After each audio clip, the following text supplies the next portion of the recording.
Hi everyone, this is Dr. Nitin Chhoda and welcome to this episode of Ignition Time. Thank you so much for being a viewer and subscriber. The Ignition Time channel is about the country, it's about the economy, and it's about your money. Nothing impacts the country more right now than the challenges to the election results. Now, I want to be clear, it doesn't matter to me whether you're a President Trump supporter or whether you're a supporter of President-elect Biden. This channel is not about the red or the blue, it's about the red, white, and blue. I'm not Democrat, I'm not Republican, I'm American first, as I'm sure we all are. Let's just jump right in. The state of Georgia, everyone's looking at the state of Georgia because of the Georgia Senate runoff races that are going to take place on the 5th of January. In fact, there was a debate last night between the candidates in Georgia. But here's an important new announcement regarding the state of Georgia. The Georgia elections chief, Brad Raffensperger, who basically has been at the receiving end of a lot of comments from the President of the United States, said the state will recertify its election results today, and the recertification essentially implies that the original results are unchanged. The state did go to President-elect Joe Biden. He said, and I quote, "We have now counted legally ballots 3 times, and the results remain unchanged." Let's roll the tape and see what the Georgia election chief had to say. It's been a long 34 days since the election on November 3rd. We have now counted legally cast ballots 3 times, and the results remain unchanged. As Secretary of State, I have worked to secure the vote for all Georgians. On day 1, we outlawed ballot harvesting. We strengthened signature match through the GBI training and moved towards an audible paper ballot system. I am the first Secretary of State to implement a driver's license requirement for online absentee ballot applications, which strengthened the security of our absentee ballot process. Whether it is the President of the United States or a failed gubernatorial candidate, disinformation regarding election administration should be condemned and rejected. Integrity matters, truth matters. Today, the Secretary of State's office will be recertifying our state's election results. Then the safe harbor under the United States Code to name electors is tomorrow, and then they will meet on December 14th to officially elect the next president. While we will continue our investigations to their conclusions, and where prosecution is necessary, we will work with the state election board to refer them to the proper prosecutors. We are working with the counties to assure a fair, safe, and secure election for January 5th. We will continue to take steps to assure that only legally registered Georgians will be casting ballots. Now, in some other news from the White House, First Lady Melania Trump announced the completion of the White House Tennis Pavilion. And I'll tell you why I'm mentioning this, and then we'll get into the status of the stimulus negotiations, because there is an update there as well. Here's a tweet on your screen from ABC News. First Lady Melania Trump announced completion of the White House Tennis Pavilion, and the First Lady said, "It is my hope that this private space will function as both a piece of leisure and gathering for future first families." So that's what the First Lady of the United States is up to. Now, I'm not sure if First Lady Melania Trump and President Trump actually play tennis.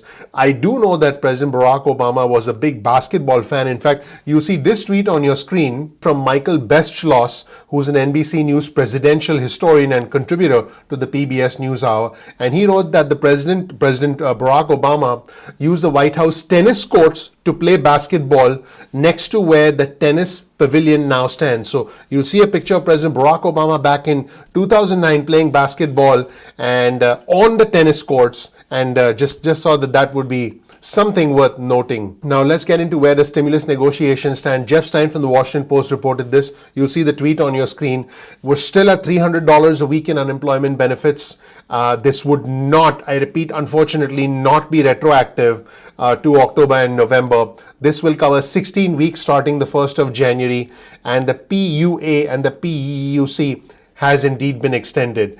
And a lot of the negotiations are still in flux, but you'll see this article on your screen by Jeff Stein from the Washington Post. And by the way, we'll provide you, this was written by Jeff Stein and a couple of others. We'll provide you with the link to the article in the description section below. The headline reads, "Congress likely to seek 1-week government funding bill as the stimulus negotiations continue." Negotiations are dragging on, but lawmakers must pass a stopgap bill to avoid a shutdown on Saturday. Now, as we speak, the bipartisan negotiators are actually in discussions right now. Their goal is to release a summary of the $908 billion bipartisan Senate plan as early as tonight. And when that happens, I'll be sure to break it down for you. And their goal is to rush this through as a piece of legislation as quickly as possible. Now, there are two things that are still sort of holding the two sides apart. Number one, the liability shield, protection against COVID-related lawsuits. And number two, funding for state and local governments. This has always been an area of contention. There's House Speaker Nancy Pelosi. She has always wanted funding for state and local governments, and there's Senate Majority Leader Mitch McConnell. He has always wanted a liability shield, some sort of a protection for COVID-related lawsuits, frivolous lawsuits for businesses, for schools, for hospitals, and for all sorts of organizations that are concerned about reopening. Now, I want our viewers and subscribers to know that the stimulus bill is going to be part of a package containing a government spending bill. In fact, the House Speaker Nancy Pelosi actually said that the government spending bill was going to be the vehicle for stimulus talks. The president wants something that has the potential to derail the government spending bill, which again is the vehicle. The president essentially wants funding for the border wall with Mexico as part of the government spending plan. And the president also wants funding for detention facilities run by U.S. Immigrations and Customs Enforcement, according to people who are involved in these negotiations.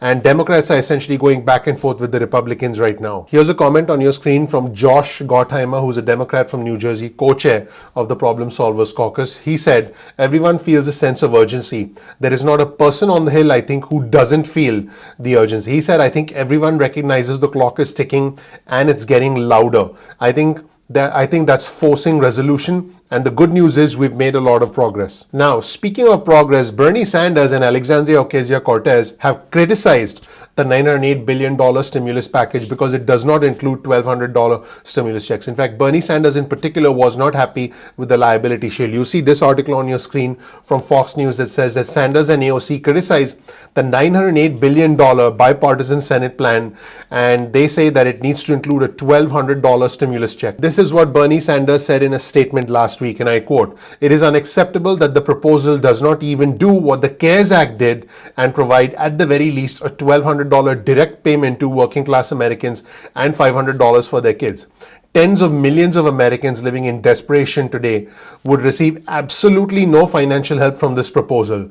This is not acceptable." And this is a tweet from Alexandria Ocasio-Cortez. COVID relief needs to directly help everyday people. People need stimulus checks and unemployment benefits. That is what AOC tweeted. Here's another tweet on your screen from AOC. Canada did $2,000 a month. The US is the richest nation on earth, and a second stimulus check is getting blocked because GOP want corporate bailouts and austerity in exchange for it. That's what she's saying. She also said, maybe if everyone in the US incorporated as an LLC, Mitch McConnell would actually do something for them. She's talking about corporations and companies getting more help than individuals under Republicans. Now, speaking of Republicans, here's a rather interesting tweet on your screen from AOC, where AOC responds to Dan Crenshaw, who's a congressman and a lieutenant commander and a former Navy SEAL, okay? So let's keep in mind that here's AOC, someone who's never going to back away from a fight, taking on a former Navy SEAL. But first, let's actually take a look at Dan Crenshaw's comments, and he's, with the Purdue campaign in Georgia, because this is so important, and the Purdue campaign was mocking AOC. Let's take a look at what Dan Crenshaw said first before we get into AOC's response. Let's roll the tape and listen carefully. These people are nuts. It's not just Chuck Schumer. Chuck Schumer is controlled by people like AOC, who believes that the biggest hardship in life was figuring out whether it was still or sparkling. And you don't know hardship until you've cried in the back. I was thinking, I was like, geez, I am so glad I did not have to do that in my former career. That was our biggest problem in the mountains of Afghanistan. I was figuring, do we offer them still or sparkling? And what if they don't like it? It's rough out there, man. That's Congress these days. We cannot give these people control.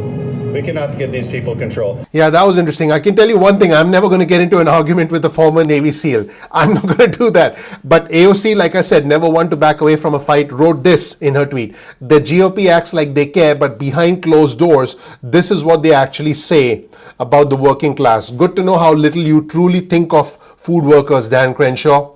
And she said, I wonder, did you have catering while bonding with wealthy donors over your disdain for the poor? Wow, this is where things stand, everybody. Let me know what you think in the comment section below. I'll provide you with a link to all of our resources in the description section below. This is actually an indication of where we are as a country.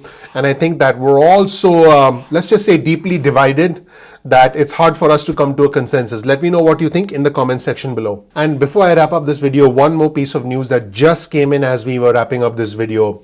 Larry Kudlow, the White House senior economic advisor, spoke with Robert Costa, who's a national political reporter at the Washington Post. And he told Robert Costa, I quote, it is likely President Trump would sign the $908 billion plan if it clears Congress, but it depends on some of the policy details.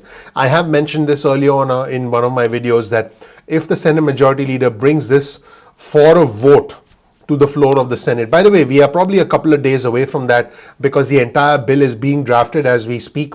We can expect a summary sometime later tonight, and we can expect the entire bill being released in the next couple of days. But if the Senate Majority Leader brings this to the floor of the Senate and it passes the House and the Senate, what's the president going to do? Not sign it? I mean, he's probably going to sign it because the whole country needs something like this. So that is where things stand right now. And again, you'll see this tweet on your screen from Jeff Stein, where Jeff Stein quotes Larry Kudlow, who spoke with Robert Costa, who's a national political reporter at the Washington Post, that is likely President Trump would indeed sign it. Now, I do want to point out something. Back in another day and age, back in another dimension, back in another planet, in another galaxy, on the 9th of October this year, less than 2 months ago, the president, and you'll see this article on your screen, the president said he wanted a bigger stimulus than what the Democrats were offering. Also in the past 2 months, the president at one point called off the stimulus negotiations. These are facts. So just wanted to throw that out there. Let's just see what happens. Let me know what you think in the comment section below. Thank you so much for watching, everybody. My name is Dr. Nitin Chhoda with Ignition Time. If you don't know anything about me, please check out my video. You'll learn more about who I am, what my journey has been like, and why you should listen to me. I started this channel to talk about the country, to talk about the economy, and the impact of these things on your money, because whatever happens in the country impacts our economy, and we've understood that this year more than any other year in the history of our country. Probably for many of us, we've never ever been dependent on the government in our lives, and we're asking ourselves, why are we dependent now? Well, I think if we understand what's going on in the country, we can better understand how the economy works, and once you understand how the economy works, you can control your own personal financial future. You can control your own money.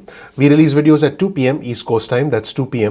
I want you to get your cell phone out, send a text message with the word ignition or with the word time to 70,000, that's 70000. You'll get added to SMS alerts list. Now, I'll send you important news, breaking alerts. If we ever release a program in the future, you'll be notified. You can always opt out of the SMSs at any point in time that you want. You can also get added to our email list if you want. Simply go to ignitiontime.com/alerts.